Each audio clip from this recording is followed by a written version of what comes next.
The first exercise I like to do is wide grip pull downs. So you can see that my hands are in an overhand grip. And when I am pulling down, I want to retract my shoulders first so that I engage my back and then follow through by driving my elbows down. The bar is coming to my collarbone and I'm thinking about lifting my chin and opening my chest. So what you don't want to do is drop your shoulders forward because then you're using mostly biceps. So we're using that shoulder retraction to engage the back and then drive through with the elbows, pulling the bar down towards the collarbone, top of the chest area.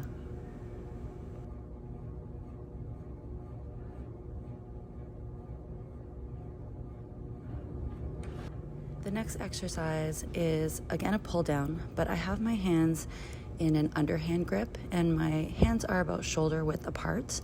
So here I'm using the same idea of retracting the shoulders and then driving the elbows down, really focusing on squeezing my shoulder blades together and opening the chest.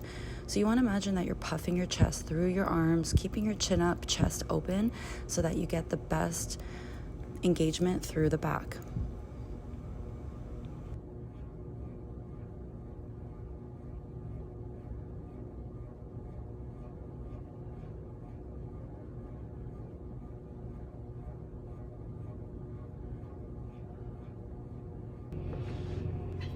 The final back exercise that I'm doing here are my seated rows.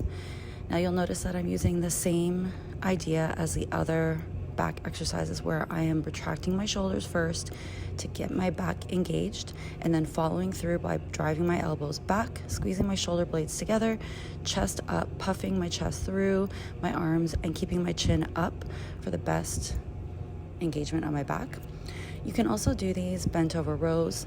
I also recommend doing singles so that you use one hand at a time just for balance in the back.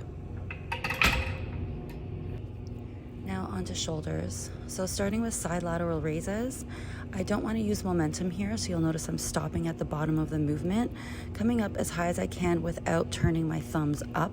So I'm keeping my thumbs down, pinkies up, really focusing on the shoulder caps here, trying to lift high without overlifting. The next one is rear delts. So I'm flat back over, soft knees, my back is straight, core is engaged, pinkies are driving up to the ceiling, and I'm just focusing on squeezing the back of my shoulders here. The final exercise that I'm going to do are front lateral raises.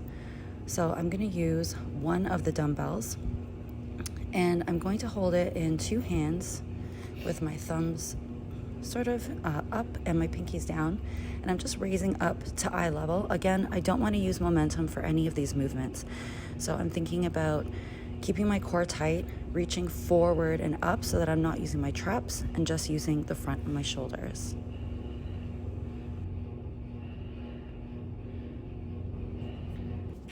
Finally, we have hanging leg raises, and these ones I'm very specific with how I position my body.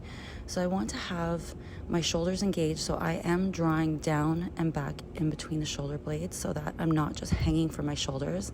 And then I want to get into a hollow body position, so I don't have a back arch when I start.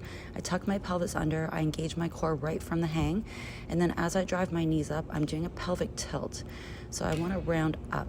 You'll see from the side position how I start in the hollow body, and then I'm going to tuck my knees up and you'll see that my back rounds, and you'll notice also that I'm not swinging. I am tucking and extending back into hollow body, keeping my back engaged, so it's very, very controlled.